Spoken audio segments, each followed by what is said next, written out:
bottom lane's giving. There it is! As you go at the stop, but chalked in, chalked on. Harry with the collar, but it's just not enough damage. He needs to make a play right now. Oh, they're all low.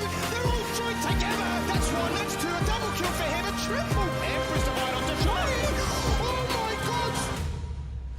Good afternoon, ladies and gentlemen. LCO Day 2, Week 4. Let's get into the action. It's going to be a banger day of games as per usual. And speaking of bangers, we saw a couple of those yesterday. Some not as close as expected, but of course always bringing that entertainment. Let's have a quick look back before we do delve into today's goodness. Play for. Now looking for a fight to try and end all things. It's Beats who falls on down first and foremost. It's going to be the box that goes on out, maximizing the flank. Puma deleted! Okay. There's the shutdown. Chungy running away, but brings with him Buggy, and then Buggy gets sent home packing with the buster shots. Okay, now you have a situation where Vengeance tries to position himself accordingly to lay down the law. The lay waste! Out comes the Requiem. Boom! And two people pop. Well, that is the risk you take. There's no Hex to cultivate him, but there is a flash available for the Camille. The Baron bait, the Baron dance, it's all there. They all pile drive on through. Looking to try and take out Appy. He's just so tanky. What on earth are we watching right now? He soaks at the damage. He is the Sion reincarnate. Fortunately for him, you can't outsmite a smite. It's not a jinx.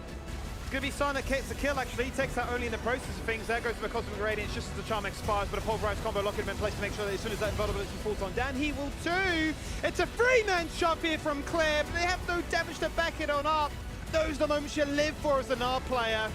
But those are the fights that you pounce upon if you're pinch nets. And they're going to look for the final kill, put him in the coffin, give them a back-to-back.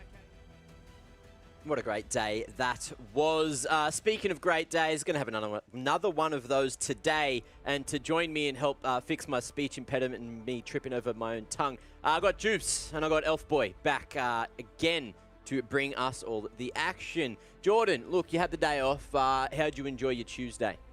I did enjoy my Tuesday. I got to do things that weren't directly related to esports for one day in my entire life, which is, you know, it might sound like a bad thing, but it is kind of nice to have a day off here and there. So I did enjoy it.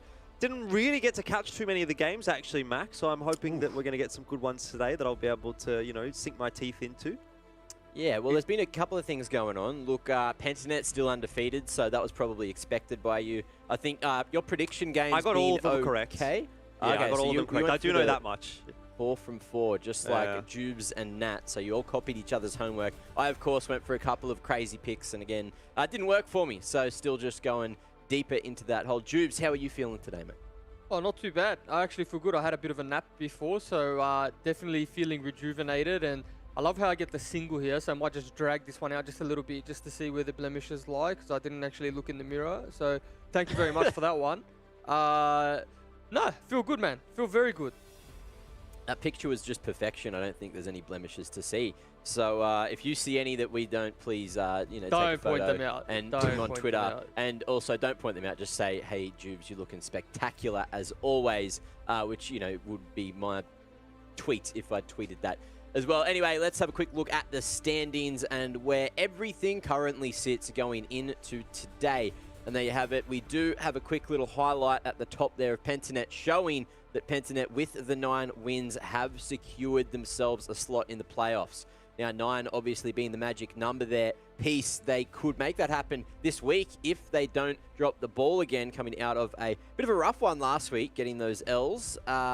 Anything that really sticks out to you? Jordan, you weren't here yesterday. What are your thoughts on everything here on the ladder? Well, I mean, the thing that obviously sticks out to me, and it's probably something that I've been saying for the last couple of weeks, is that battle for, I mean, 3rd, 4th, and 5th really at this point, although previous weeks it has been more so the battle for 5th place. It looks like Direwolves, Order, and the Chiefs probably do have that one on lock. It's more of a question of what order they are going to actually end up in. And I suppose also to a degree what kind of pressure Legacy can put on that 5th place team from the 6th spot.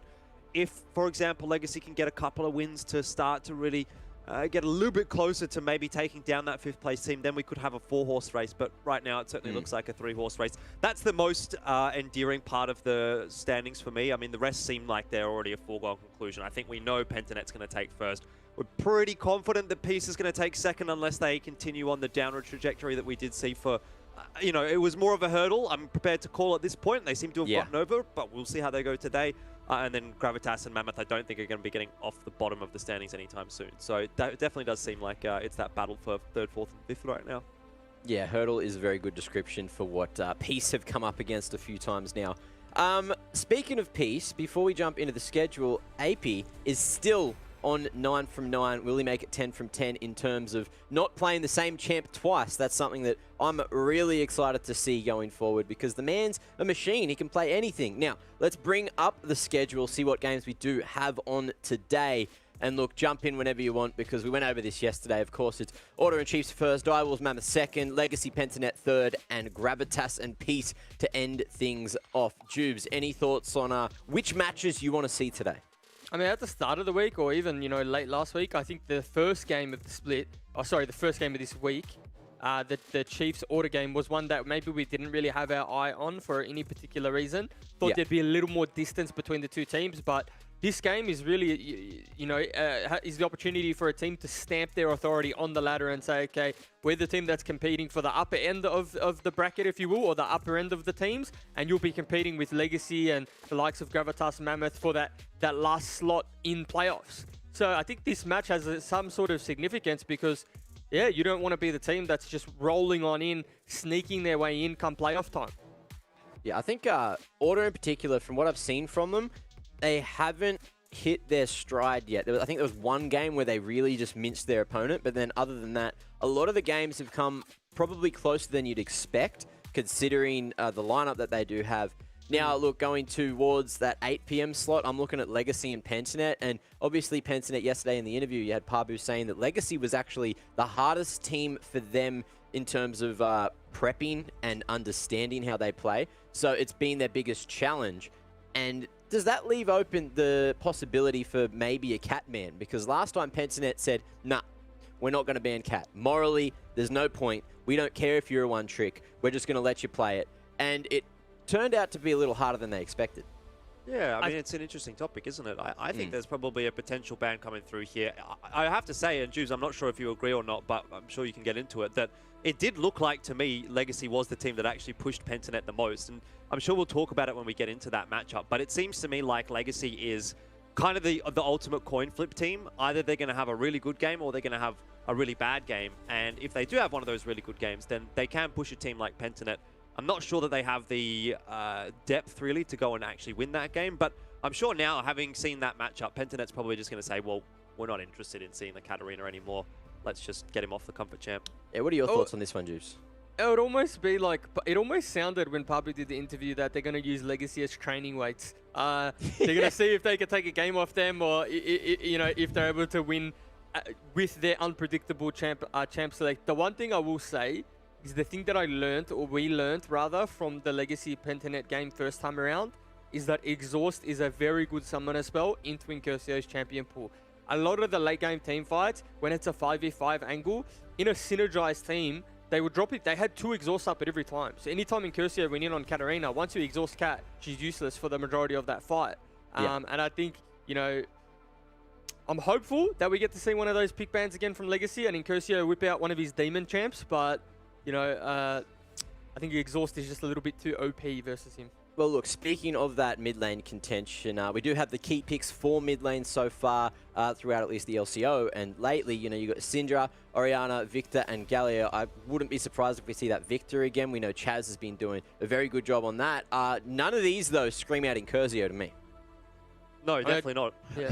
Incursio's been looking at the Yone, the Yasuo, the Katarina, if he can get it. We've seen a bit of Silas from him. So these seem to be like the safer champions. These seem to be the champions that you can kind of pick into a lot of different matchups and that you can pick into a lot of different team comps as well. Whereas for Incursio, he seems to be kind of like, all right, well, I'm going to go on a carry champ and I'm going to either feast or famine this game.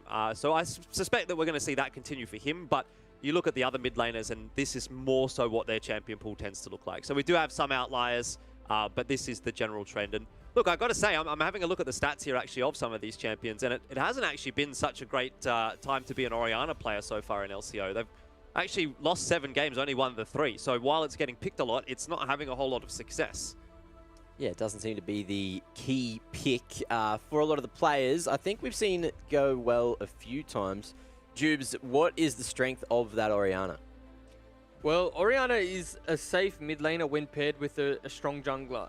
We talked about it yesterday, the way that Shock got punished when he picked the Orianna. because the Mundo jungle, and Mundo's offering no assistance, no vision control, no tracking of the enemy jungler whatsoever. It's just as clear jungle as fast as you can. So Orianna offers a lot of flexibility to your composition when you draft it, but you need to be able to get her through like the weakest part of her game, which can be the early to mid game like transition.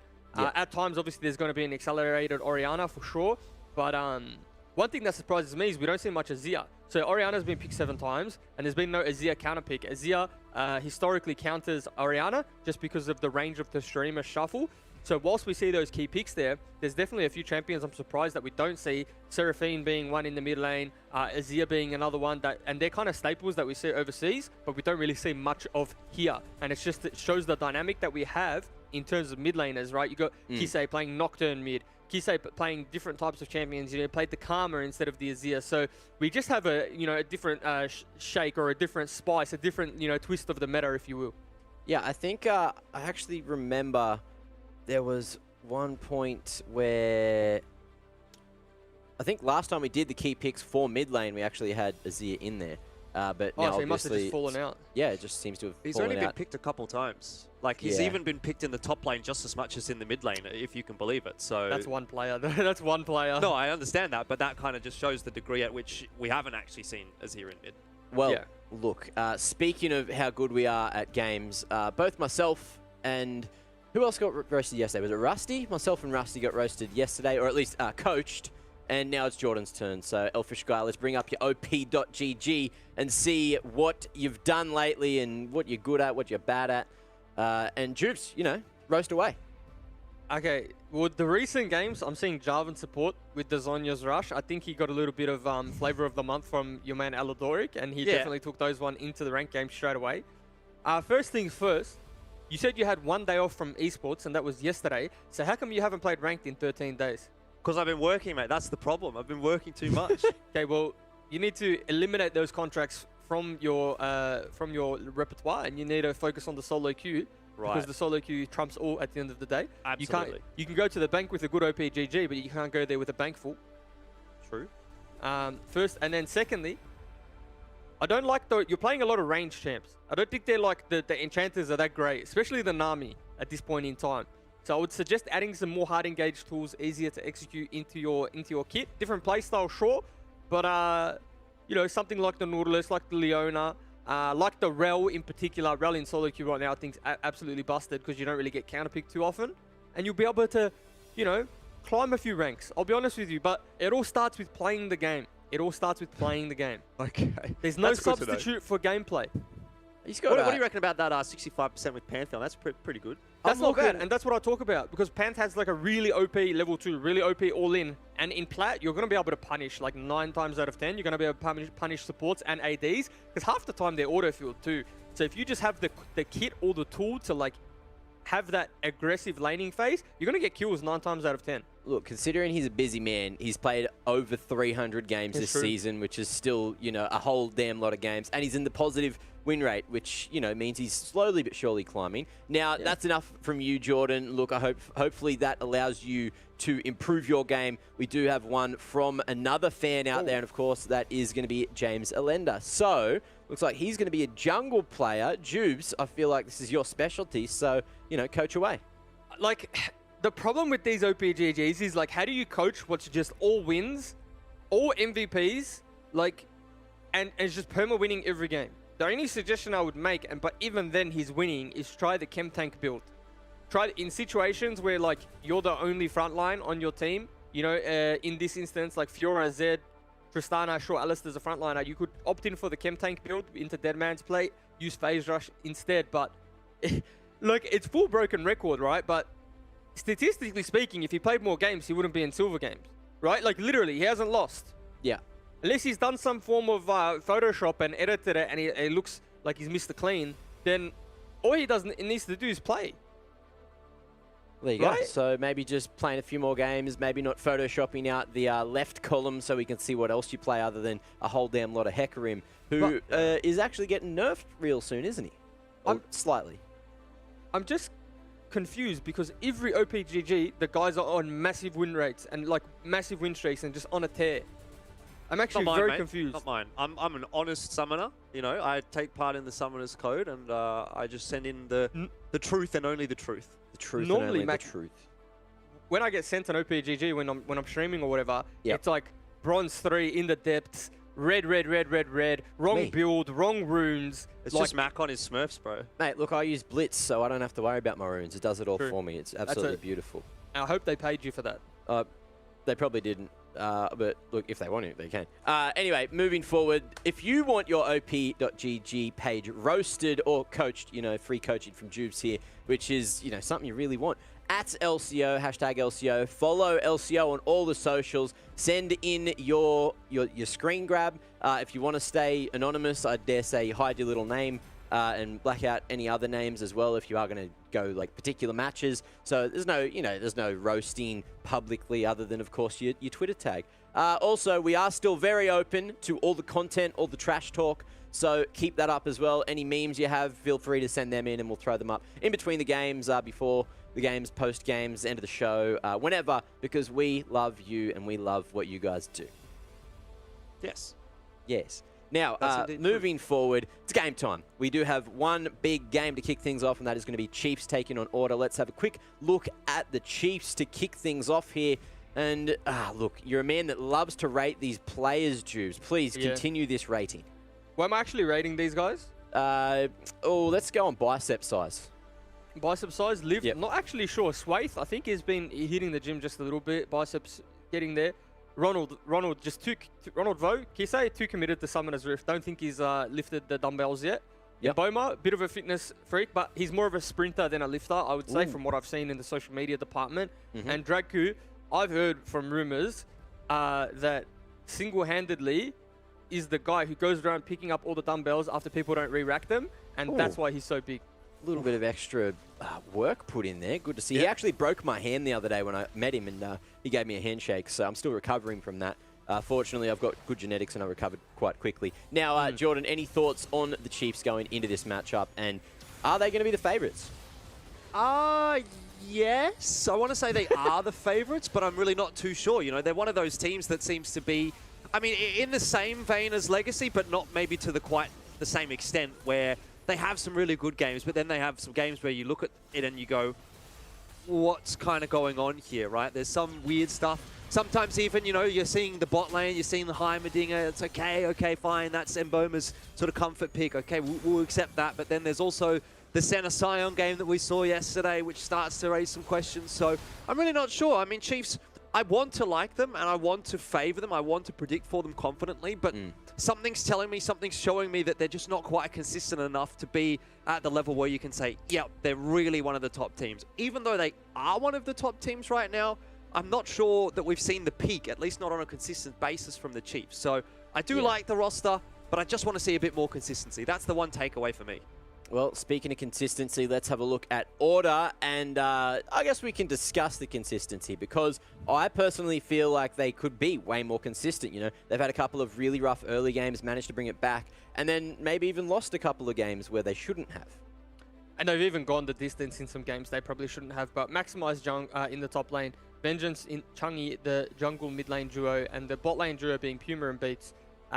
Yeah, consistently inconsistent, right? We see some games from Puma and Beats where they absolutely dominate laning phase, and then some games they get put pretty far behind by the legacy bot lane, right? And we don't really consider the legacy bot lane one of the powerhouse 2v2s in the league. And this was I would say, a very clean game from Order, and something that, you know, we wanted to see from them. There were some hiccups by, of course, some team fights that were maybe a little bit closer than they wanted, but I think you could put this down to a little bit of a successful draft from the Mammoth side. But again, just the individual talent to come out from Puma, Maximize, and the players of those to just clean team fights up. And again, even in this bot side, you see yesterday, these fights look like they're going the side of Mammoth. And then Maximize just puts on the big boy pants, says he didn't really do much, says he didn't really have a big performance, but I'd argue in this team fight, he had a very big influence. So yeah, I guess the key theme for this game from both teams is consistency. And the winner of this game is going to be who's consistent in draft and who's consistent in gameplay, because I think at times these two teams in particular, their demise has been draft. And I know we said we're not going to harp on how draft influences most teams just because it doesn't really play out how we think it will, you know, some of the time. But I think, you know, Chiefs having that one win off, one win on, one win off, one win on, in particular yesterday, very poor draft. So both teams can really just make their lives a lot easier in the pick ban phase. Well, look, speaking of consistency and order, we have to have a look at Order's run to the playoffs because not only do they have to take on Chiefs today, have a look at that. They've got the other top of the table teams which they need to get past.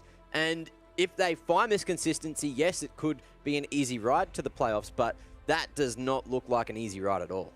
No, definitely not. I mean, you got Order sitting there right now, 5 wins, 4 losses, same exact scoreline as Chiefs and Direwolves. So I got to say, I think actually this matchup for Order in particular is incredibly important. They probably need to beat Chiefs today because chances are they don't beat Direwolves, they don't beat Pentanet, they don't beat Peace. Legacy, I mean, the expectation is that they should beat them, but if I'm remembering things correctly, Legacy actually beat Order in the first round of the round robin. So yeah, pretty sure there's a potential chance they actually go 5-8 for the rest of the competition, or 5-9 even if we're considering the fact that they have to play today as well. So I think they definitely are going to be looking at this matchup in particular as quite an important one because the rest of the field is definitely looking like a difficult task for Order.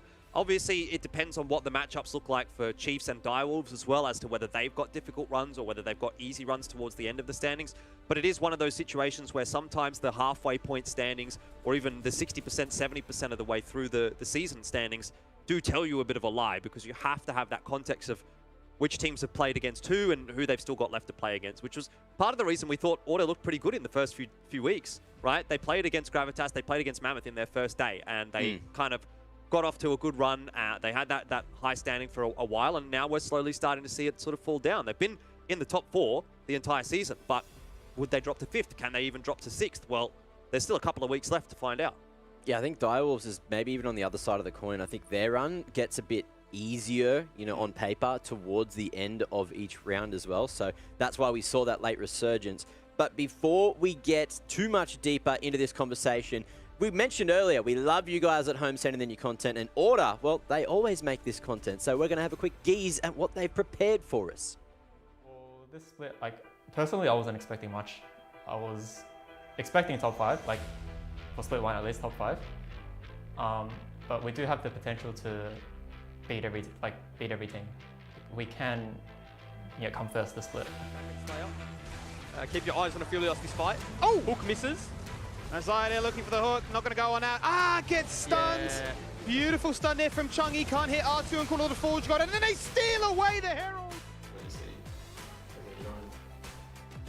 To the top.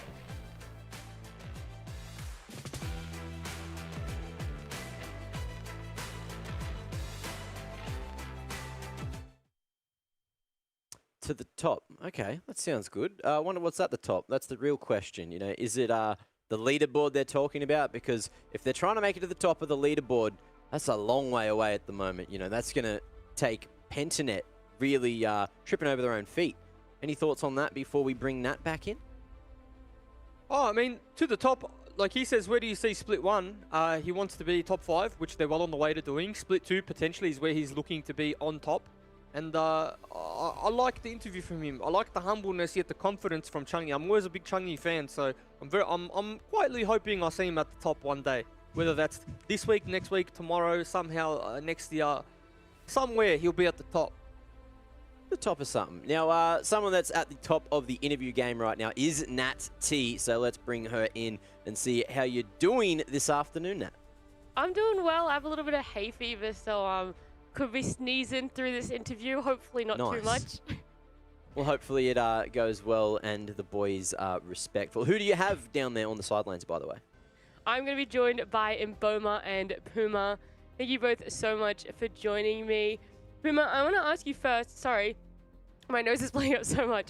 I want to ask you first, you know, you guys are both sitting on the exact same wins, but you guys do seem to have a lot tougher opponents coming into the end of the split. So how important is this game for you guys, and how are you feeling coming into it? I think this game is probably the most important game that we've had the split so far. I think whoever wins this game has a really good chance in getting top 3. So the implications on this match are pretty big, I'd say.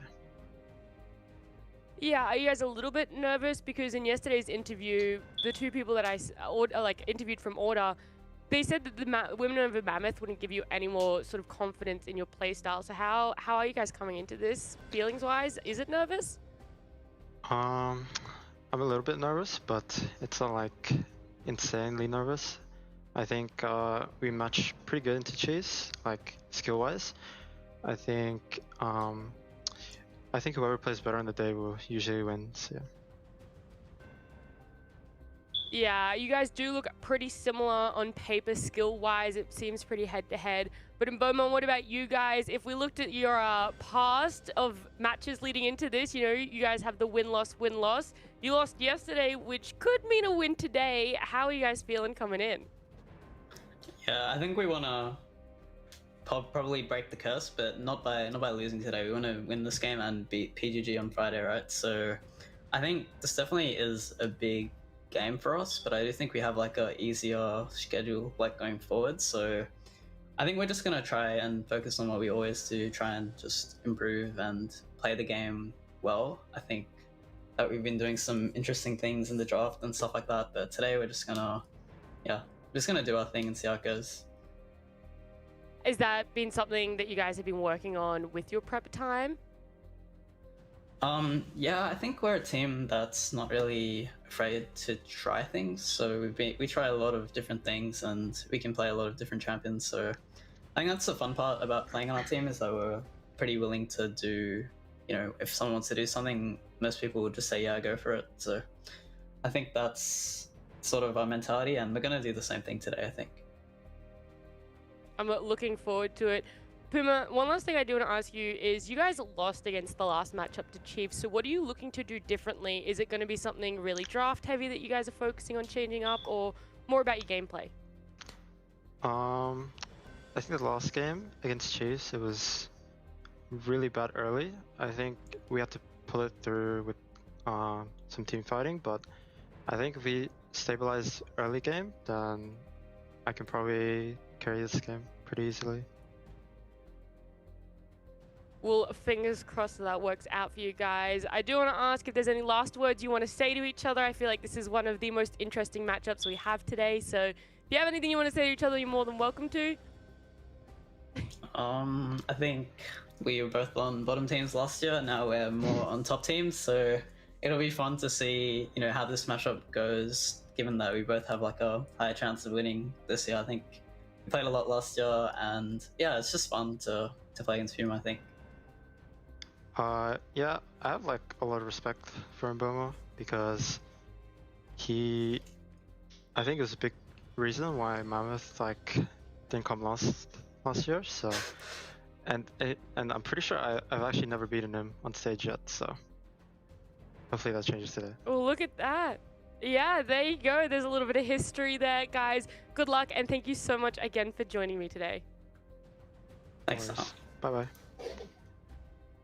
Oh, nice and humble, as per usual. Always good to have an interview like that where everyone's mates here. Also interesting to hear from Mboma that, you know, they're very open-minded in terms of, you know, someone wants to play a off-meta champ, they're happy to allow it and work around it, which is interesting. Jordan, you're nodding. What's up? I mean, I was going to say, I think that's pretty obvious based on some of the champions that we've seen pulled out from Chiefs this season. So, I mean, fair enough. Yeah. A good way to look at it. And something else we can have a quick look at before we get into the game is our predictions. Let's have a look at which way we have swayed. Oh, me again. Why am I always the only one going for Order? I don't understand. This is absolutely preposterous. Why do you all go for Chiefs other than me? I mean, I guess we're just Chiefs fanboys at this point, really, and girls. Probably. In this instance, I guess Nat's voted for Chiefs as well. So, look, I've got to say, Nat, it's good that you're choosing the same selections as me now, because I am 1 point ahead. So as long as you keep doing that, I'm going to win. I did have, sorry, I'm going to jump with this. I did have this thought. I was like, I want to wait until Jordan puts out his predictions and see if there's any I don't agree with that maybe I could put ahead of him. But I decided, you know, I'd change it up today and I wouldn't copy off Jubes. Instead, I'd copy off Rusty's predictions. So shout out to Rusty, yeah. Is it the guy that's below me in the Yeah, in the it's tipping? actually. I we didn't all? want to play actually, favorites. I think he's below me as well. So anyway, Is he below me? no one's below you, man. No one's about that. Oh yeah, I'm bottom Come of the on, barrel. bro. Always knew that one. Well, look, before we get into this match, what are you expecting, Jubes, in terms of the jungle? You know, it's going to be a bit of a fierce battle in that position. Oh, well, I'm actually curious to see what order draft now. They've whipped out the Karthus, so that's definitely an option. But I think you need to take away Vengeance Lilia. He's just looked too good, too clean on it. And I do think it's going to be a battle of like the quote-unquote carry junglers. You know, Swaith and Vengeance both have unique champion pools, but the thing that they share in common is they both want to do a lot of damage. So I think we're going to see some spicy picks coming out. Maybe the Kayn, maybe the Viego again. You know, I'm excited to see it. Too hard to predict, if I'm honest.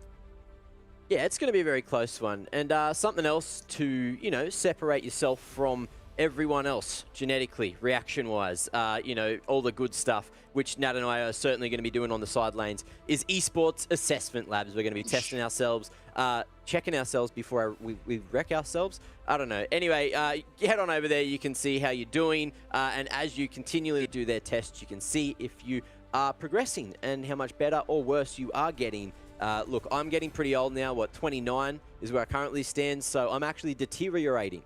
And as that happens, obviously my scores are going to go down. And as this is all happening, you know, it's time for me to get off and, you know, cry my sins away because it's time for the game. Order and Chiefs, boys, take us away. And away we go. Yeah, away we go. First, I I'm was so- a bit shocked. I had no idea he's 29. That's insane. Didn't you?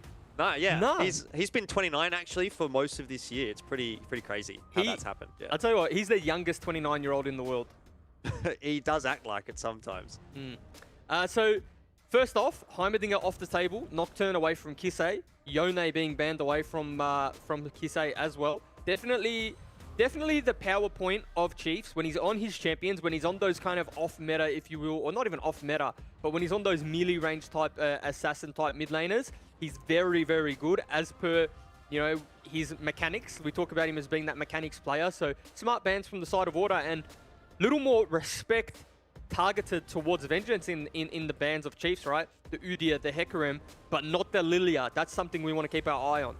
They haven't even gone for Lilia in the first rotation of the picks. They've actually opted to go for, I mean, what you would assume is probably going to be the bot lane. We've seen Dragku picking up the Seraphine already so far this season, and if I remember correctly, he had a pretty good time on it as well.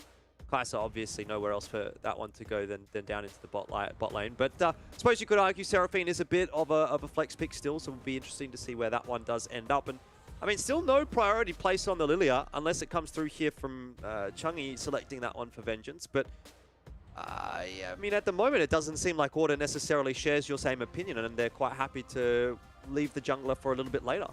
Yeah, but I think they've opted in for the Rel here because it forces Dragku to make the Alistar decision, the one that we talked about yesterday. This is the pretty much mirror draft, and they didn't opt in for it. It's a mirror draft almost into what happened yesterday. The team, Peace it was, opted in for Rel in pick 3 here, and then Dragku now has to make a decision. Thresh is down, Alistar's an option, but if you don't take it here, then Alistar can potentially get banned away in ban 2, in ban 4 and 5, and that leaves him with, you know, not that many good options to counter the Rel pick in lane. And if you take the Seraphine, you always run the risk of getting, you know, 3-man, 4-man, as well as the setup, the utility, the CC coming out of the Rel. So we don't want another repeat of what happened yesterday, right? It was a very rough time bot lane for them. But if you do take Seraphine away from the bot lane, then it has to obviously go into mid or into Mid lane, top. yeah. Yeah, I was going to say, it doesn't seem like it's a particularly good matchup for the Camille, at least as far as Chiefs would be concerned. So presumably then has to go into mid, which I feel like gives Order the counter pick there as well. Yeah, but I don't think Chungi is a big Azir player. A lot of, in Korea, what you see is like when the Seraphine's given away, it's usually because they take Azir. Now, the question is, can Chungi play that? But also the question is, can Kisei play Seraphine? Because it is a completely different playstyle that he's used to. And after the Karma game we saw from him yesterday, is he feeling confident enough to play one of those, you know, supportive control mage, enchanter type champions? It's a good question. I have to wait and see. Still no Lilia ban. Obviously not going to get one at this point. So options there still for Order. They got rid of the Olaf and the Evelyn as well. Yeah. So they didn't ban the Alistar. So, I mean, Dracu's just going to be able to pick that one up if they want to put the Seraphine into the mid lane. but they've already they've made the decision. Yeah, guess it's Seraphine down into bot. Obviously, Azir's going to be going into mid for Kisei. Yeah, and so Azir into the mid lane blind is fine in the sense that there's really not much that's going to punish that pick. You know, we're probably just going to see it matched up against another control mage, maybe the likes of a Syndra. The Corki is an interesting one. This is very old school counter pick. Now, it's like a soft counter. A lot of the matchups that beat Azir, there's no hard matchup. Back in my day in League of Legends, there was hard counters. You couldn't play certain matchups because you'd just go 0-2 in lane, 0-3 in lane. But these types of control mage matchups is eventually you get outscaled. Eventually you start to lose. Because Azir needs to set up Sand Soldiers to do damage, right? And Corki wants a target that's not moving. So you can land your rockets because that's where a majority of Corki's damage comes from in the mid to late game. And Azir is going to have that problem. It's actually Seraphine maybe top? No, they got Renekton. He's just giving us the whole debate. He's strong. Yeah. So Corki eventually ramps up to a point in which it's hard for Azir to match in the side lane, but it's also Azir hard to match in lane. It doesn't start off that poorly. It gets poorly as the lane goes on. So keep our eyes on that mid lane. Chang'e, interesting pickup. Yeah, I like the Corki, to be honest. Bit of a Corki player myself back in the day. To be honest, I do miss AP Corki, even though, you know, he still does magic damage these days. You do still just build the AD items. I feel like... Yeah, well, it converts to like 80% AP, I believe. Back in the day when you could build AP items was the most fun, because you got all the damage over time effects and that kind of thing. But anyway, look, aside the point, it's an interesting composition, isn't it, from Order, because you have a fair bit of all-in on the side with the Skarner, with the Rel, and Tristana even, but then there's that poke presence from the Corki. But, you know, you even look at Corki with the packages and you think, well, he can kind of all in as well. So definitely an interesting lineup. The problem Chiefs composition have is they don't really have a front line. And it's a composition that does need bodies in front for the Azir to do damage. So if you're relying on your Renekton to be, if you're relying on the Renekton to just be sole frontline, then that becomes problematic, right? Because the Renekton is honestly probably going to opt in for Prowler's Claw or a Gore Drinker, but it doesn't make you that beefy frontline that lets the Azir get 3 Sand Soldiers up, that lets the Karthus, you know, get those Skittles off in a team fight. Sure, Karthus can die, but the hard engage that Order have, it's going to make the skirmishes and team fights very hard for Chiefs. Now, maybe Draku's just extremely confident on the Seraphine, going to land multi-man ultimate, going to get the peel from the Azir ultimate, and it's just going to be a full kite back team composition. But the thing that I found in OS in particular is hard engage generally trumps all.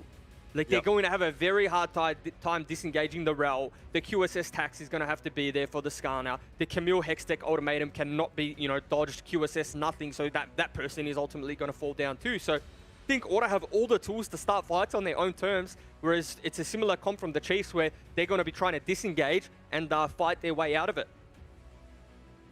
Guess we'll have to wait and see. And a lot of the time doesn't necessarily come down to what we think based on the draft, right? A lot of the time so far in LCO, we've looked at the draft and gone, this should happen, or that should happen, or this team should look a little bit better based on the selections that they've got. And end of the day, it comes down to execution of what you actually do run out onto Summoner's Rift with. And the Chiefs have been able to pull off a few interesting games, right? And that's why I'm a little bit... I don't really know where to put them, right? I think they have the potential to be the third team actually on the standings at the end of this season. I'd probably give it to Direwolves at the moment, but if the Chiefs can continue to bring out those good games as opposed to the bad games, they definitely look really, really strong. So here we go into our first game for the evening. Gonna have a quick chat with Calvin. Juice, get out of here. Stop laughing and giggling and ruining the mood. Bring the coach of Order into the discussion here. And see what you think about how things have been panning out. We've been talking, obviously, amongst ourselves, myself and Juves here, Calvin, and we talked about your preparation perhaps being a bit difficult going into Chiefs with some of the weird compositions that they've been throwing out there. Was that ever something that was on your mind? Yeah, I think Chiefs does have like a bit of an interesting champion pool, you know, with the Heimerdinger, with the Nivea previously picked, and also, you know, Swathe going on champions such as Evelyn and Kane. However, it's not really a concern for us because like those champions aren't like, you can't just blind pick those champions. A lot of those champions are specific target ban or target counter picks into certain champions. So You know, as long as we avoid those champions, we avoid falling into the traps with Chiefs champion pool, then we're pretty much fine. Okay, cool. And what do you think about the way that the draft has worked out today? Juice was saying it seems like there isn't really a whole lot of agency for Chiefs as far as how they can engage fights, but that's certainly not the case for your lineup. Yeah, I think, you know, both comps want to scale up, you know, the entire, you know, bot, mid, and jungle trio, you know, all three champions. They basically wanted to play towards this like mid-game scenario, late-game scenario. However, I think we do have the better team comp. You know, we have the Camille split push. That will be you know, monstrous in the late game, and then we'll also have a much better, basically engaged tool, you know, in the Skarner, in the Rel. Whereas, you know, like you said, you know, on Chief's side, with Renekton being the only front line, it's very hard for them to actually make space for their Zia, for the Karthus to actually do out decent damage. Indeed, and we sort of highlighted that this was quite an important match for you guys, and even in the media piece that you sent us, it was sort of detailed as well. Is there any extra pressure from your perspective coming into this matchup as opposed to any of the other games you've played this season in LCO?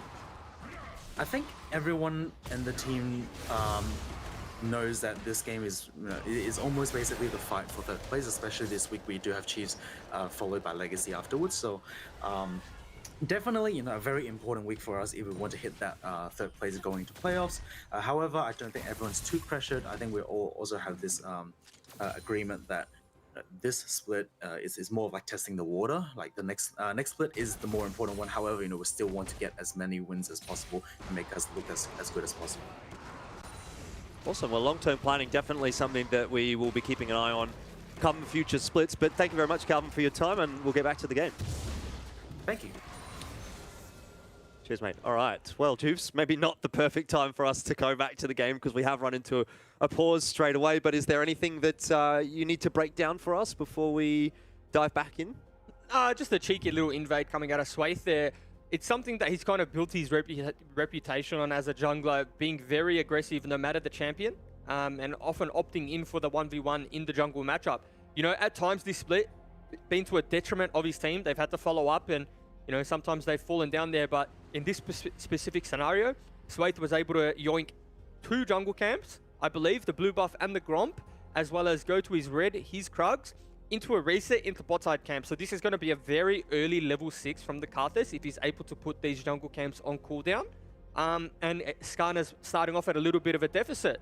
But I will say, it's not panic stations, because Skarner is the type of champion that can be slightly behind and still have a big impact, because once that level 6 comes through, doesn't matter if there's a level deficit, 2-level deficit, because once you drag that member into your team, they're going to fall down.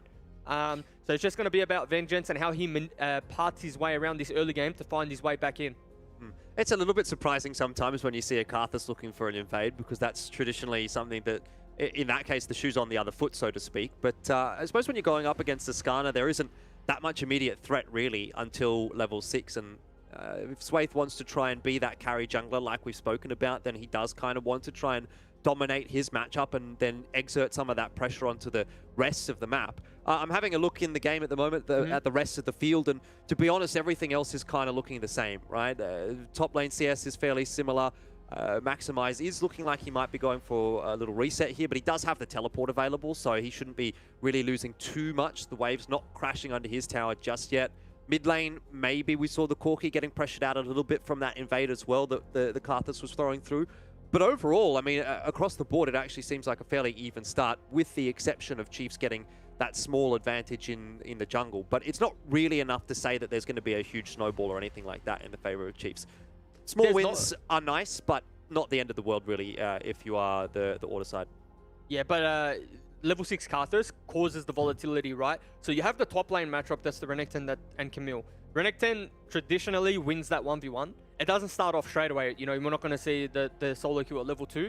Once level 6 comes around, Renekton does have a lot of kill threat. You know, once the first base comes through, Renekton has even more of a kill threat, and the matchup just becomes like a time bomb, if you will. You know, is the Camille remaining uninterrupted and able to, and the teleport being burnt by Maximize already? So we're getting a rough idea of how that is playing out thus far. But now Maximize has to take into account the hard matchup, so the counter pick, as well as the Karthus ultimate, because it's going to be an early Karthus ultimate coming on through. Yeah, certainly something that's going to need to be tracked by all of the laners on Order's side of things. You see Swaith really just farming straight through the jungle, isn't he? 30 CS already, only 18 for Vengeance, who is going for a little bit of a cheeky invade himself, trying to get something back. But it's not going to help you really catch up all that much. Swaith is a farm machine at the moment. But that's what I was hoping I would see out of Vengeance. This is actually the one avenue back into the game for him in particular. And you know, Chiefs notice this and they're trying to force him off, but when you get invaded on the opposite side of the map, so the top side in this case, that means Karthus's camps are going to come off spawn because he started in that side of the map, right? So if you ever get forced out, the correct play to do is run straight back towards his bot side, get the camps that are respawning, and because they are a respawned jungle camp, they are going to be like worth more EXP, right? So in that instance, that's very good from Vengeance to get those kind of jungle camps. He'll be able to clear towards his top side, and whilst he's still at a deficit, it's just a little heads-up play that's going to ensure that he's not as far behind as he could have been. Well, still a fair bit of catching up to do, but as long as he can stay almost toe-to-toe with Swaith, you start to think maybe Vengeance can have a bit of impact on the map as soon as he hits level 6. Really not a whole lot of much going on so far in this matchup between Order and Chiefs. I think both teams feeling not so much the pressure, but the situation a little bit, knowing that this is an important matchup, just feeling each other out and seeing what they can get done. Might have spoken a bit too soon, though, down in the bot lane. Some engagements. Looks like an Ignite was invested there by Beats, as well as maybe a Flash to get that engaged. But all it does is force the heal and the Flash out of the bot lane of Chiefs. And no commitment just yet. Swaith does walk his way down, but you are a Karthus that's not yet level 6, and trying to gank a Tristana at the best of times is difficult, so nothing really comes from it.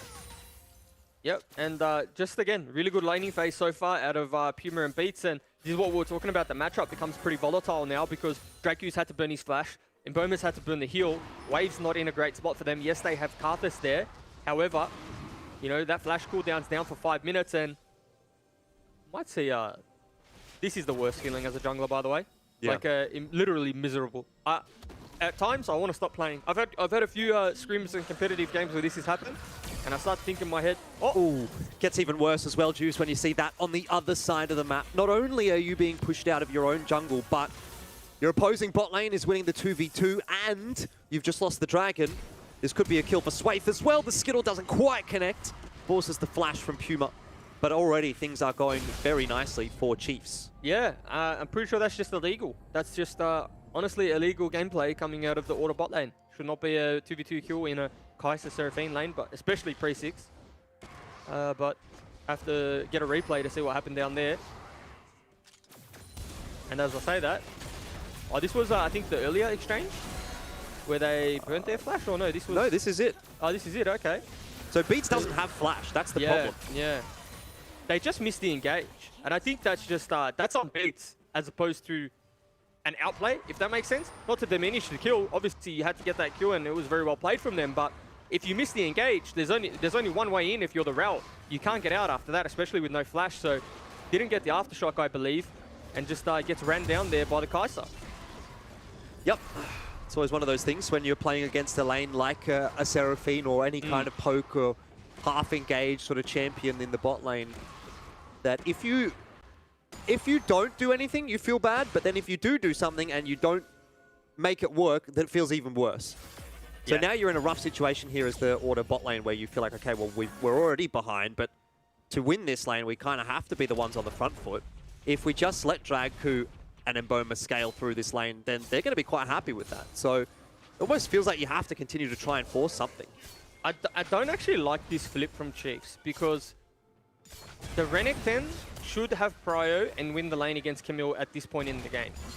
And so you can get Herald based off the 1v1 and the 2v2, right? The Karthus is stronger than the Siana, the Renekton is stronger than the Camille. You can win the 2v2 and get the Herald, right? They flipped. They're denying farm from their Renekton now. And in a scenario where there had to be no denying, they were winning the bot lane matchup. They had summoner advantage in the bot lane matchup. So everything was going for them. Everything was in their favor. Yet they decided to flip. They decided to weak side their Renekton. And, you know, Beats has left lane, which, again, shouldn't... It's just misplays across the board. But it's a flip that was a little bit unnecessary because Tristana's going to take turrets quicker. But obviously Caster Curse happens and they're getting free time on the tower anyway. Yeah, well, it works out, I suppose. It's Yeah. 2 plates in the top lane. The Rift Herald has been started, but Vengeance using the Impale. Swaith decides, well, I may as well just keep going because I'm already dead.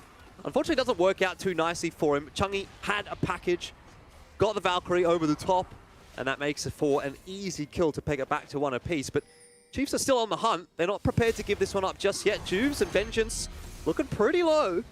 Yeah. 1v1 off the side here. Chungy doing very well into Kisei. He actually might even just win this 1v1, but Renekton's looking over the wall. It's a scary looking Renekton right now, isn't it? But a bit awkward, bit of a weird looking team fight that wasn't, I guess, really a team fight. Maybe I misspeak there because it's more of a skirmish than anything else. I think Chiefs were trying to force something in return, but they just couldn't find the proper engagement. And so all of a sudden, Order decides, okay, well, Rift Herald is ours now. Is it though? Because Seraphine's level 6, Beats is level 5. Key ultimate being down, the Skarner ultimate. Yes, Lift has no ult, but there's the crucial ultimates that they're down on Order is just, I think, a little bit too much, and they know that. Yeah, Swaith knows as well that he still has Requiem available. So the tables turn once again. Yeah. It's musical chairs. It's just messy at the moment. It's yeah. it's just 1-for-1 across the board, or 1 kill, and then into a late objective take, into respawn timers being too short, into having to sack that objective and then just go back to your lanes with your head held down. Well, it's perfect timing for Chiefs actually to pick up that Rift Herald because Dragon will be here in 45 seconds or so. You're going to have the added presence of a Rift Herald in mid lane, a Rift Herald in top, while thinking about the Dragon if you are the Order side. So now we have both control mages, if you will, in the bot side. And we got the duos in the mid lane. So they're just flipping and matching as they please. Rift Herald no longer up, Dragon spawning soon, and we saw the importance of the Skarner ultimate there, right? He was down a level, still is down a level. I think maybe he was even down 2 levels at that point.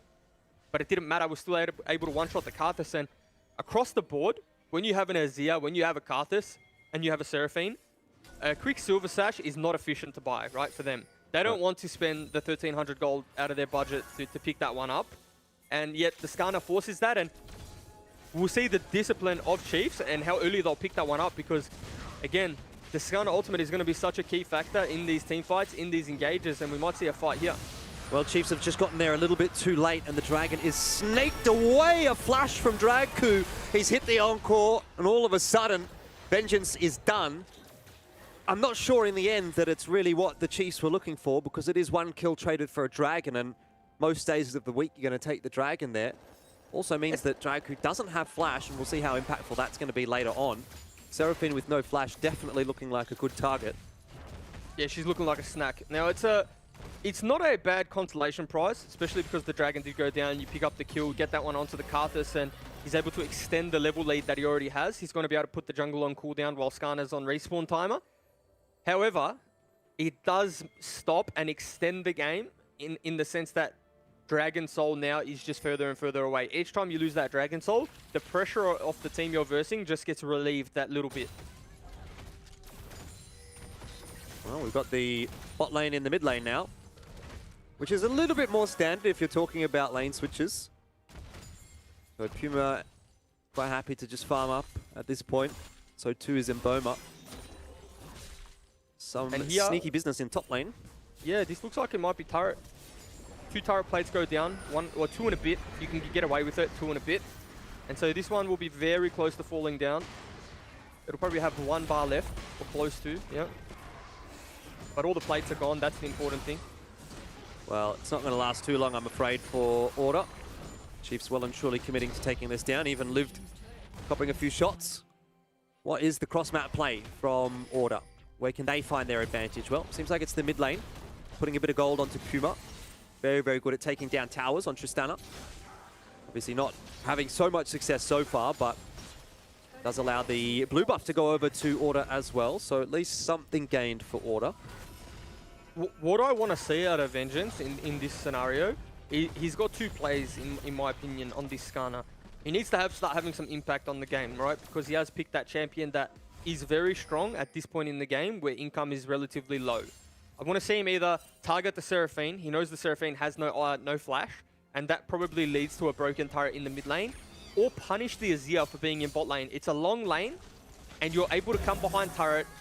You know, you're able to pretty much kill the Azir whilst in the Skarner ultimate, so there'll be no counterplay.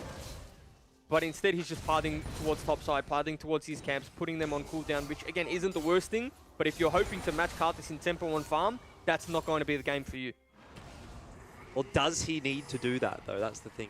Because looking at the junglers, if I had to say this one on face value, and again, I'm no expert when it comes to jungle, but I would say I think the Karthus outscales the Skarner if everything continues to just be a farm game. So I think we agree. I think we agree on that. Yeah. Good. Just checking. Clarifying, I suppose. Which means so far, again, things are progressing as the Chiefs would like.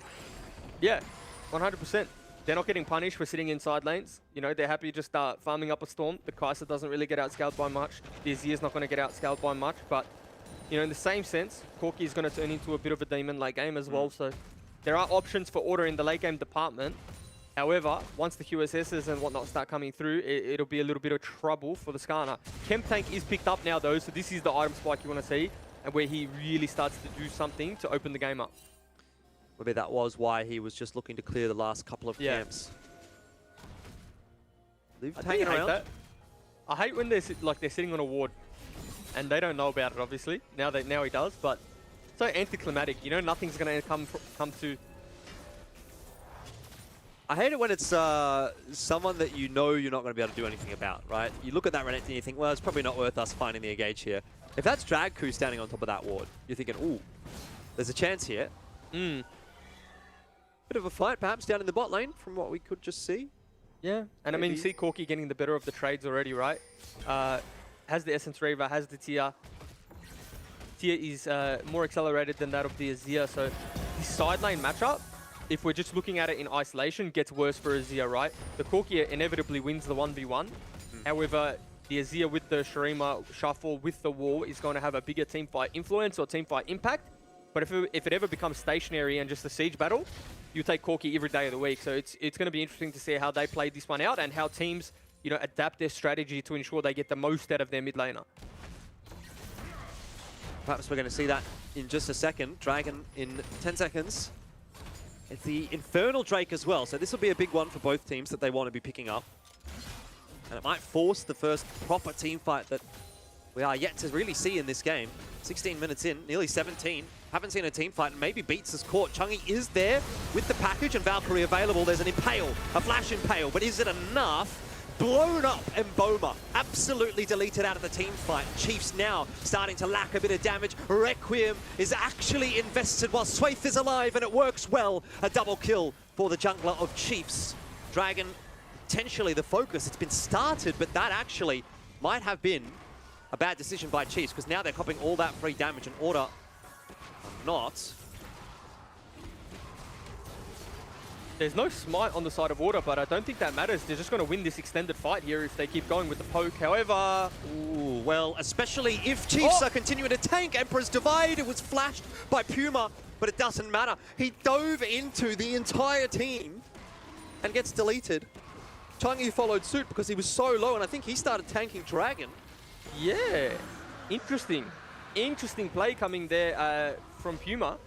However, it looked like such a good fight to start off on the side of Order, right? Vengeance getting the Flash Impale onto, I believe, Mboma, and the package from Changi actually cancelled Kai'Sa ultimate, I believe. So he ended up just dying with double thumbs up, doing no damage in the team fight. So keep your eyes on Changi here. Kai'Sa ultimate is cancelled. So he's just sitting on the red carpet, decides not to use any summoners, and you think it's over. This fight's over, but the positioning here from Puma means he wasn't able to do relevant damage. For some reason, Puma was on the flank, and this ultimately costs Order the team fight. Yes, they have the dance after, and Dragku lands an extremely nice route onto the I think, Changi in the end, and that's what ultimately swings the fight in their favor. But also, Beats wasn't able to find his way in here, and it's just a skill shot battle. Whoever lands wins, and Dragku is the one that lands. Puma sees a play here, maybe a little bit double lift-esque. Isn't able to pull that one off. I think he was expecting to be able to get, you know, an insta-gib maybe onto Kisei. Yeah. But straight away, as soon as he dives on top, Dragku has the W with Seraphine available. Puts the shield down and thinking, oops, I've made a mistake. Yeah, I think it honestly is just poor teamfight positioning. The Tristana wasn't able to hit anyone. The moment Tristana was in range to hit, gets exhausted, and so they ultimately played that teamfight 4v4. You know, Mboma's the one that falls down, but Puma can't do any relevant damage. Well, a weird turn of events, I suppose. It's going to make life a bit more difficult for Order.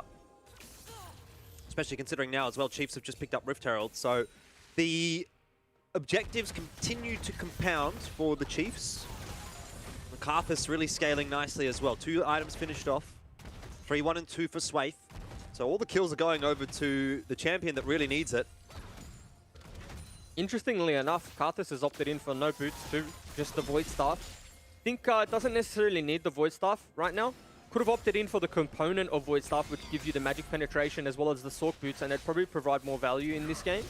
Especially because Karthus has one of the lowest base move speeds in the game, I believe.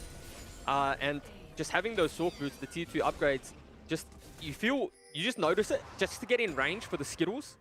And however, I think he just probably had the gold to buy the Void Staff straight up when he based and thought, why not? Going to be doing a crazy amount of damage regardless, so it is what it is.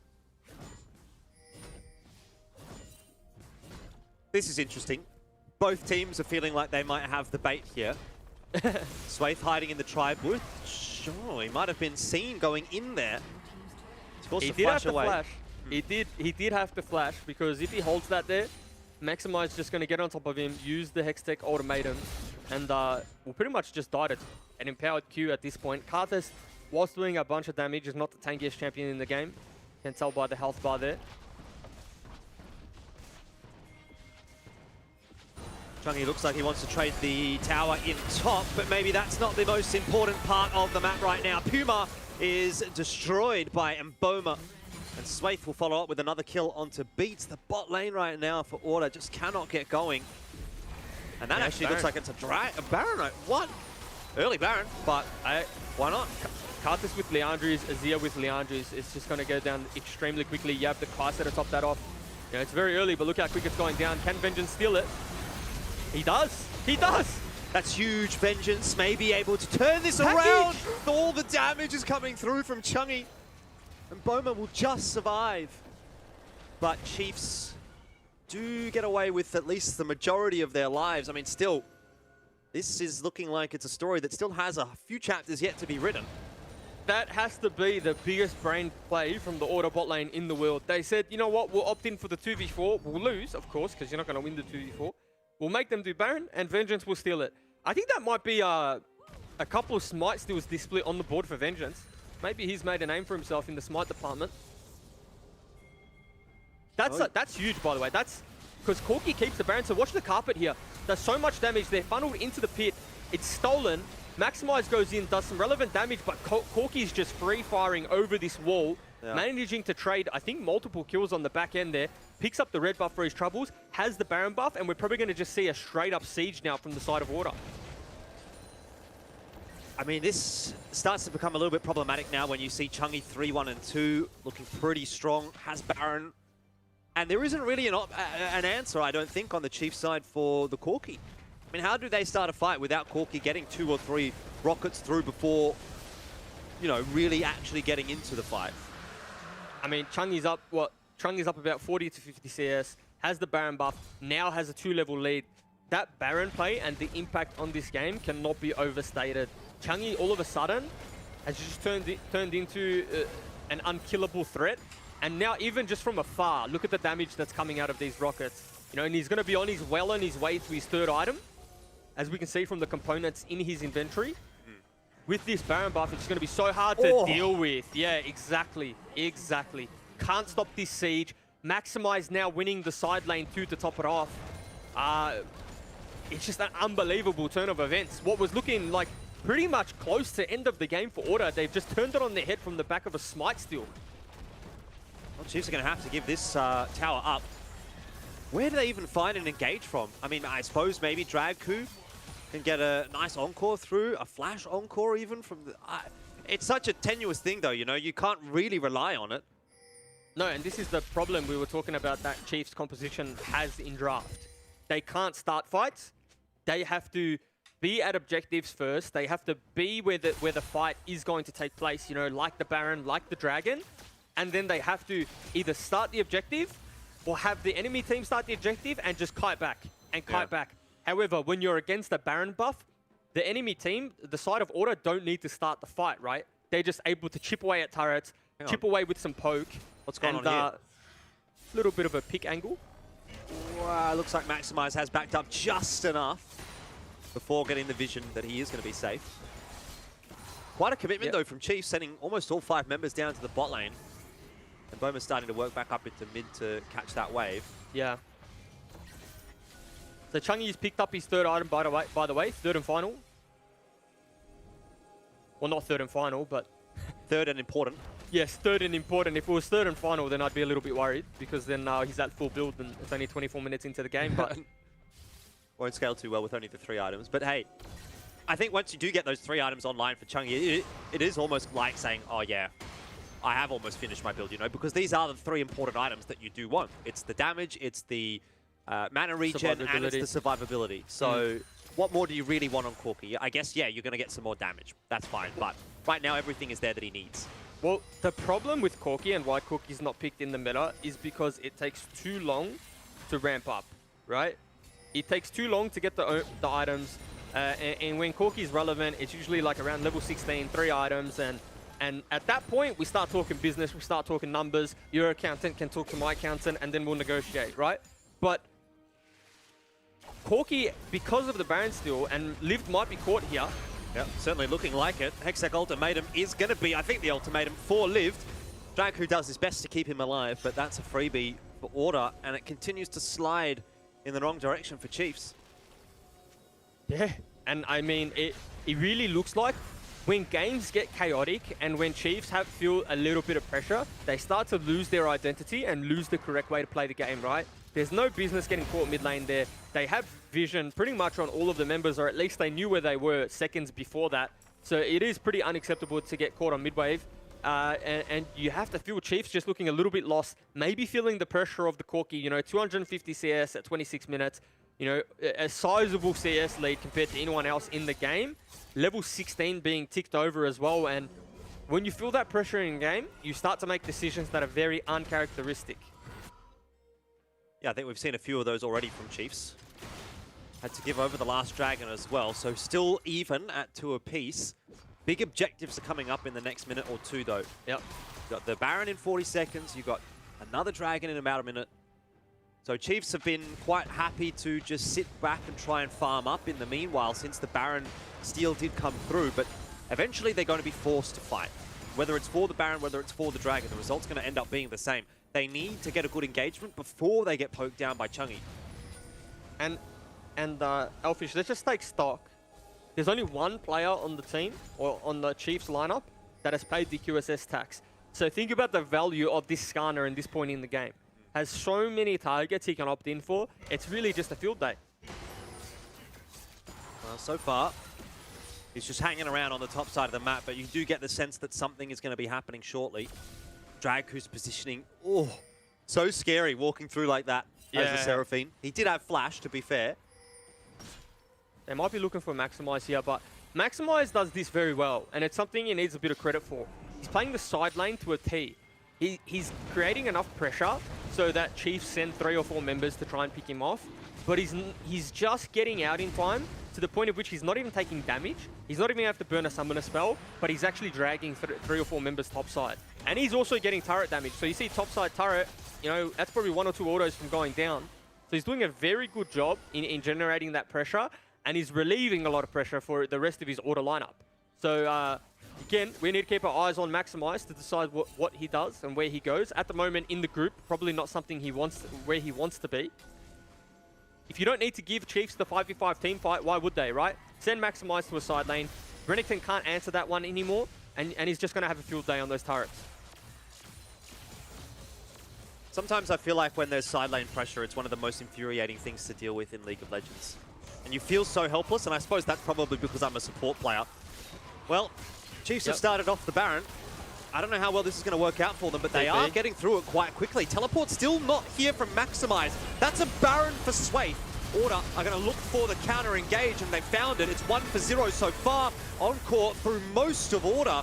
But how big of a difference does that really make? Order are so uncontested right now that even with Baron, Chiefs are completely wiped.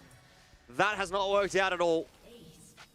It was the pressure that was.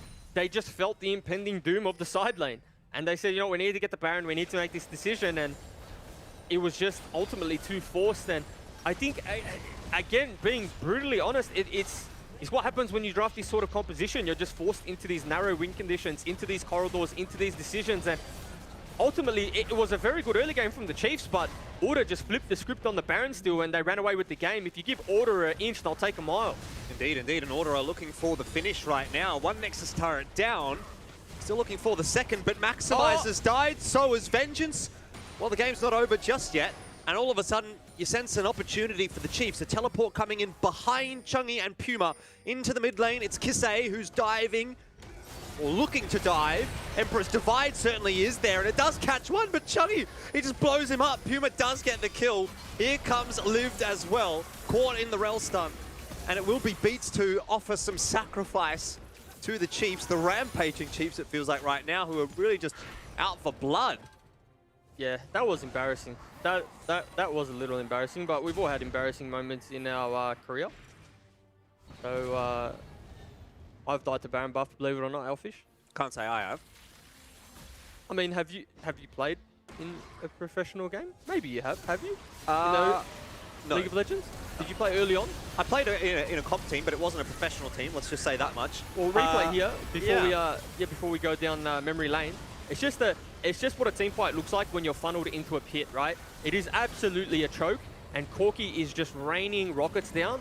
Yep. You know, Camille is untouched, unable to at this point have the damage to burst through the Camille. So it is just a field day, and Chung is just too good to force into that corridor. And if you're giving him the option to land those rockets, he's going to land them every day of the week, and that's what a team fight looks like.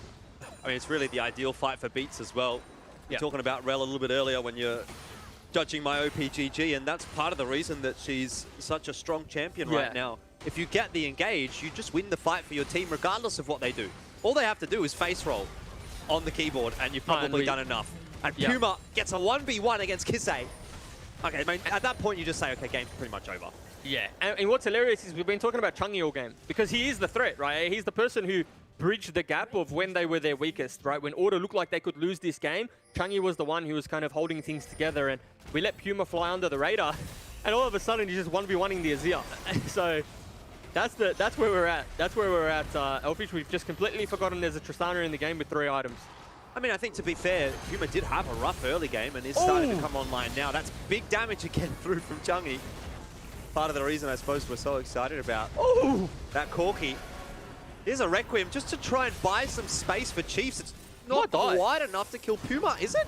Oh, yeah, Leandri's, yeah. Damn. Okay. Maybe Chiefs aren't dead yet. I mean, Swade's having a good game, isn't he? 8-3 and 4. You have to take stock of that. You know, potentially, if you're optimistic and you're a Chiefs fan, it is only a 2k gold deficit. But the reason that we're so high on Order right now is because you look at their champions, right? And they only get stronger. There's still capacity for them to build items, still capacity for them to get stronger. Whilst there's the same token for Chiefs, they're not able to eat. They're not eating farm, and they're dying inside lane. So you look at the Azir. You know, it's gone from a 50 CS deficit to 100. Beats has to be dead here. He has to die. Oh, Emperor's Divide misses. Oh, they've actually gone for the TP into base. No way. Order. They're all going to make it. They're going to make it. It's done. It's surely done. Chiefs can't get back. Maximizer's on it. Chungi's on it. Nexus is down. And that was the swindle of the century. LCO, the first time really that we've seen that happen. I mean, I guess there was the backdoor from Wei as well, but Order have just completely bamboozled Chiefs. They bamboozled me. I thought, look, Chiefs, they're going to get the pick onto Beats. They're going to take Dragon. They're going to stay in this game. All of a sudden, teleports into the backline, and boom, there goes the Nexus. Yeah, I mean, I thought it was going to be a little bit of an extended game. Potentially, Chiefs pick up that 3rd Dragon. Order said, yeah, okay, go for the Dragon. We're just going to end the game. And, you know, it was a little bit of false sense of security. No minion wave means they can't take down the turret. Turret's too tanky, but it was a little bit too low, and when you have the Corky and the Camille, that turret is just going to get one shot no matter how many resistances it has. So congratulations to Order. the only man that predicted them for the win today is the one we're going to bring back in. Mac, mate. Knew it was going to happen the whole time. You're still behind maybe like 15 wins, so let's just not get carried away. Look, 15 more of them. I think I've got another spicy prediction coming up later on today, but look, we won't talk about that until we get there. What a game. Hey, nice little backdoor as well after a huge kerfuffle. 2 players dying to the turret. I didn't even see it. I was like, oh, cool, this could be done. Look down for a second, and then I hear you go, oops, what's going on there? Look up, 2 players are dead. That was interesting, but also some great fights around the Baron pit. Lots of fish in the barrel style fights this game. Yeah.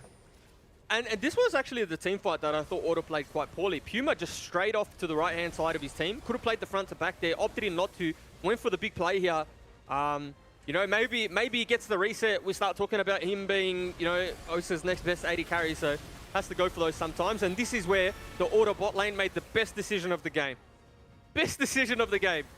2v4, you think, okay, this game's looking like a Chiefs wrapped up, signed, sealed, and delivered. Vengeance, the Smite King, comes on in, picks up the Baron, and what's key here is that the Corki gets a kill and also lives with the Baron, right? It's one thing to suicide, get the Baron, and no one gets it. Corki's able to pick that one up, and it really sets the tone for the rest of the game. And keep your eyes on Chungy in this team fight.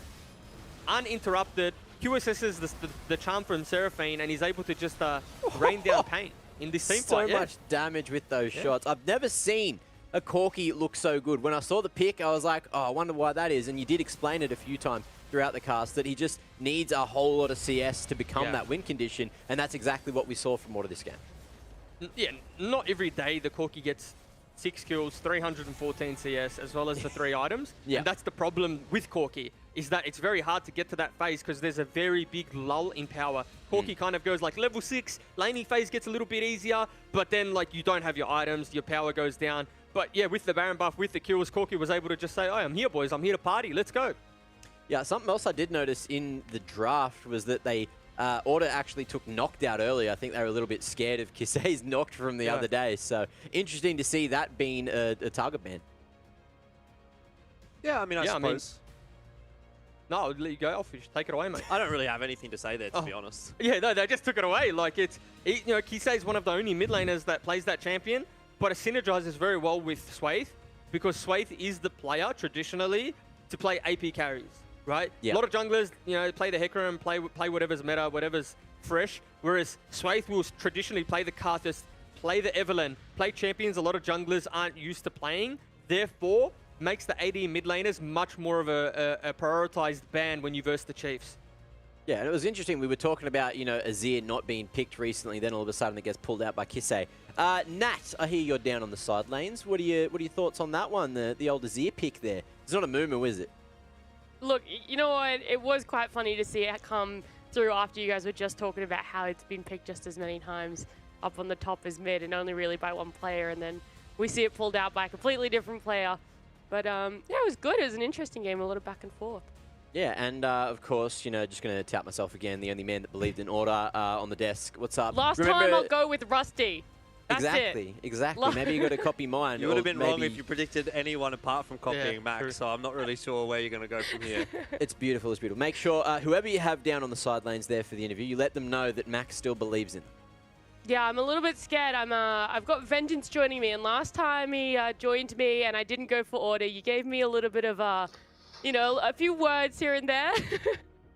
Yeah, but I think at this congratulations. point though, Nat, you should probably always predict against us so we can win more. But thank you a lot, Mac mate, for that help though. It's really appreciate it. I think that is true, though. I think most of the games that I wanted you guys to win and predicted you for, you ended up not winning, unfortunately. But look, if it helps you guys, I'll predict against you. But congratulations on the win. It was quite interesting, you know. I want to start with the draft first. I want to hear it from your point of view because we heard Juves and Elfish Guy talking about it a bit. But what were you guys thinking through it? And tell me why you picked what you did. I mean, Corki into Azir is a very good matchup. I'm honestly surprised King Chungi wasn't even chosen for the interview and it was me, but Skarner's also a champion, which is, you know, according to what Swathe plays, it hard counters what he plays, you know, that carry style. the other picks, comfort champs, and yeah, that's pretty much it. Max is really good in his Camille, and it showed this game. So, is Skarner a champ that you yourself are confident on, or was it just purely for Swaith this game? yeah, I mean, honestly, any jungler can be confident on Skarner. I mean, I was lagging honestly that whole game, and it was still playable, right? So it's like, yeah, anyone can play Skarner. It was a good pick there, and yeah, I put out Baron still as well, and it was clean. Yeah, I was going to mention that one next. You guys had a really slow start to this game. I think it was still 3 kills in total up until your first fight at about like 15 minutes, I think. But even then, you guys were coming out, worse for wear from it. When did you guys start feeling that you could come back into this game, or was there a point where you just always knew that this could be a game you could close out? Right, well, from our standpoint, we thought we scaled more. I think it might be debatable since they do have like a Karthus. But, with the Corki, we have, long range Tristana as well. Karthus probably isn't the best champ against our champs, so I guess, draft-wise, even though they, scale hypothetically, I think we had the better late game draft. And so we were very confident in the early game about it playing slow, and just, yeah, went from there. Alrighty, I do have one last quick question I want to ask you guys. You went to go end the game and, it kind of didn't really work out how you wanted. Were you guys worried from that point of view, or where were you thinking after that one? Yeah, we knew we could end, and we went for the end. Max died, and then I died, and it was like, huh. But we knew, with the package after that, oh yeah, and we just had the plans, that we always had that ward backdoor plan. They didn't see it coming, and yeah, we just put out the victory from there. Well, look, you went in, plan A didn't work, but plan B worked, and you guys came out with that victory. So congratulations again, and we'll see you on Friday. Oh, good to hear straight from the horse's mouth that there was a little bit of embarrassment after they fell to the turrets. Yeah. But there was always the plan B. So, I'm always a plan B man, and that's always why I go for order as well, because sometimes you just get it over the line. And slowly but surely, Mac is coming back in those predictions. Just you guys wait. And look, waiting is exactly what you're going to have to do, because we've got match 2 coming up, and it's time for a break. So stay safe, stay healthy, stay bloody hydrated, and we'll be back shortly with Dire Wolves and Mammoth.